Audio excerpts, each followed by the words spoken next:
السلام عليكم ورحمة الله وبركاته. ازيكم يا حبايب قلبي؟ عاملين ايه؟ صلوا على النبي. اللي مشتركش في القناة يشترك ويفعل زر الجرس ويدوس لايك عشان يوصل لكم كل جديد. اللهم صلي وسلم وبارك عليك يا حبيبي يا رسول الله. خلاص بقى رمضان خلص والعيد كمان خلص وكل واحد بقى نزل لمطحنة الحياة تاني. اللي عندهم بقى دروس واللي عندهم امتحانات ربنا ينجحهم ويوفقهم يا رب ويعينهم. واللي عندهم بقى شغل ربنا يعين الناس كلها على حالها يا رب. اللهم صل وسلم وبارك عليك يا حبيبي يا رسول الله.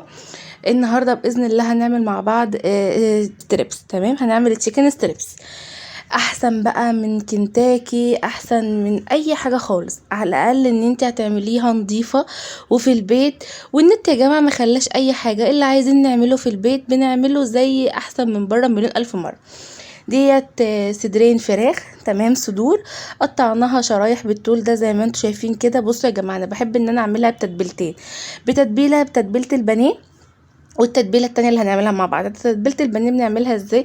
اروح جايبه الفراخ ديت قبل ما اقطعها وهي بحالها، واروح حطها جايبه بصله بشراها وحط عليها شويه ملح وفلفل اسمر وحبهان وورقه لورا، واروح دعكهم في بعض كويس قوي قوي قوي، واروح حطهم عليها واسيبهم يوم بحاله وانقعها في التلاجة بيوم بحاله. تمام. المهم بقى دلوقتي خلاص جينا الوصفه بتاعتنا. دلوقتي البهارات معانا قلنا توم باودر، بصل باودر، ملح، فلفل اسمر، بابريكا. وخلاص تمام. ودلوقتي جبنا دوت حوالي 3 معالق دقيق او 4 معالق دقيق. كتري الدقيق شويه عشان انا احتجت وعملت تاني. المهم ومعانا دلوقتي معلقه نشا كبيره زي ما وريتكم، دي كوبايه ميه متلجه. كوبايه، معلش يا جماعه انا اخرت شويه في الكلام على تحس ان الفيديو متسرع شويه، بس عشان كنت بتكلم معاكم شويه، بس مش مهم هنلحق. المهم رحت جايبه التتبيله دي كلها حطاها في قلب الدقيق. ورحت قسمه النص دقيق لوحده وقسمه النص التاني لوحده، والنص اللي احنا قسمناه الناشف حطينا عليه معلقه النشا، والنص التاني حطينا عليه معلقه كوبايه الميه المتلجه. ونرب نرب نرب في بعض. ودي كوبايه، دي حته التلجه انا بقول لكم. نروح نازلين عليها بالفراخ المتقطعه، تمام، ونقلبها كويس قوي قوي قوي قوي قوي ونحطها في التلاجة لمده ساعه.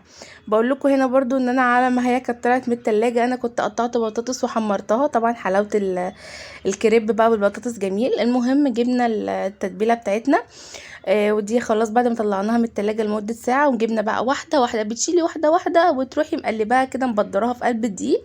الدقيق اللي فيه البهارات بتاعتنا، ملح وفلفل اسمر وبابريكا وتوم باودر وبصل باودر. ومعانا طاسه فيها شويه زيت، والزيت لازم يكون سخن يا جماعه.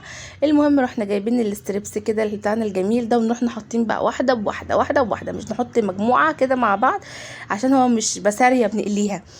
المهم دلوقتي بصوا بقى لونها بقى اصفري وجميل ازاي. وتخلي بالك عشان ما تحرقش منك وتقعدي تقلبي منها عليها يمين وشمال وشمال ويمين.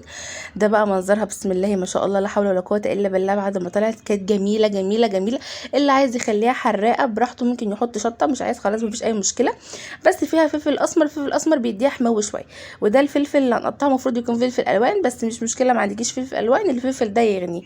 المهم يلا بقى بينا نعمل الساندوتش بتاعنا. جبنا الجبنه الموتزاريلا وجبنا الكاتشب والمايونيز والحاجه بتاعتنا بقت جاهزه، والزيتون. نجيب بقى العيش بتاعنا الحلو ده بتاع الكريب. جبت بقى طاسه، دي الطاسه اللي بنعمل فيها البسبوسه او اي حاجه انت عندك، تمام. رحت بقى جايبه سندوتش اسماء نصين كده زي ما انتم شايفين، ورحت حاطه عليه شويه الجبنه الموتزاريلا بتاعتنا الجميله دي. ونروح بقى حاطين عليها الستريبس بتاعنا الخطير ده، ونروح حاطين عليها شويه بطاطس زي ما انتم شايفين وشويه زيتون، تمام. وبعد كده مش عارفه الزيتون كل شويه عمال ينط ليه، صاحي شكله. المهم رحت نازله عليها بالفلفل، وبعد كده رحت نازله عليها برشه كاتشب ورشه مايونيز، وقفل يا معلم الساندوتش. بس يا جماعه بصي، انت تسيبي النار عاليه سنه علشان خاطر تخلي الجبنه الموتزاريلا تسيح معاكي، وبعد كده تروحي موطيه عليها عشان تعرفي تقفلي الساندوتش براحتك.